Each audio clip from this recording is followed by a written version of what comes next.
Essa sexta-feira foi intensa e aquela coisa, né? A gente. Aliás, é o segundo episódio no mesmo ano de vazamento de áudio envolvendo o Rogério Ceni indiretamente ou diretamente, né? Teve a É questão do verdade. Flamengo e teve agora no São Paulo. E quando vaza o áudio, a gente sabe que alguém quis vazar o áudio, né? De alguma forma, qual que foi a. Né?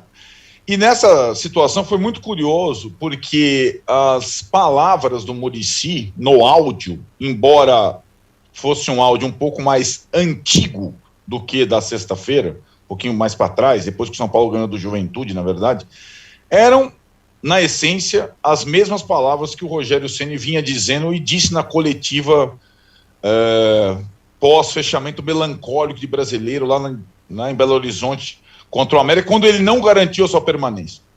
Onde eu quero chegar? Os discursos se assemelham muito.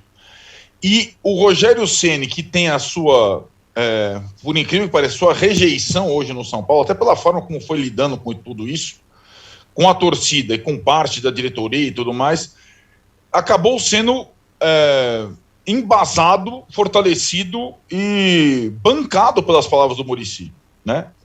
Do áudio. Então, assim, quando o Muricy fala nós sairemos juntos, aí já tem uma coisa diferente, não é só em relação ao Rogério Ceni.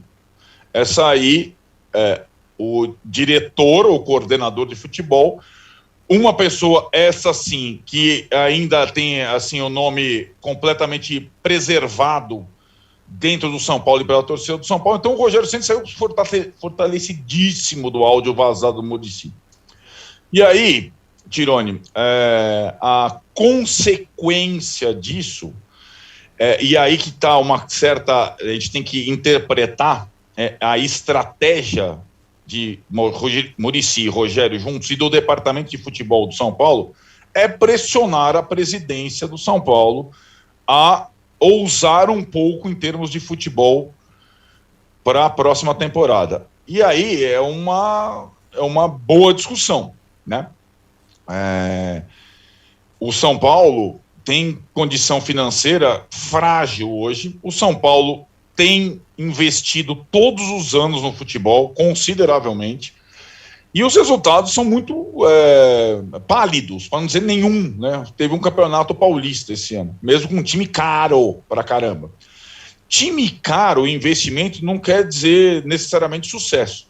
Claro que o patamar de Palmeiras, Flamengo e Atlético, ele é também fruto do dinheiro, óbvio. Porém, cada caso desses três é um caso. O caso do Flamengo passou por um saneamento, né, e tempos de times modestos, a gente sabe muito bem. E o São Paulo parece estar tentando uma outra alternativa. O orçamento para 2022 vai ser votado nessa semana. E a partir do FICO / declarações de Rogério Ceni e Muricy, é muito provável que a parte do orçamento para o departamento de futebol seja ampliada, um pouquinho que seja. E que o presidente vai ter que ir atrás de parceiros para viabilizar alguma coisa ou outra. E aí você falou, na abertura, o exemplo utilizado quase não foi falada a palavra Corinthians, mas tanto o Rogério quanto o áudio do Muricy colocam a alternativa que o Corinthians encontrou nessa temporada como uma possibilidade para fazer frente. Para fazer frente, eu já acho meio difícil. Para fazer frente para a quarta força, né? Como foi o Corinthians tentando ser a quarta força do futebol brasileiro, acabou não sendo, foi o Fortaleza.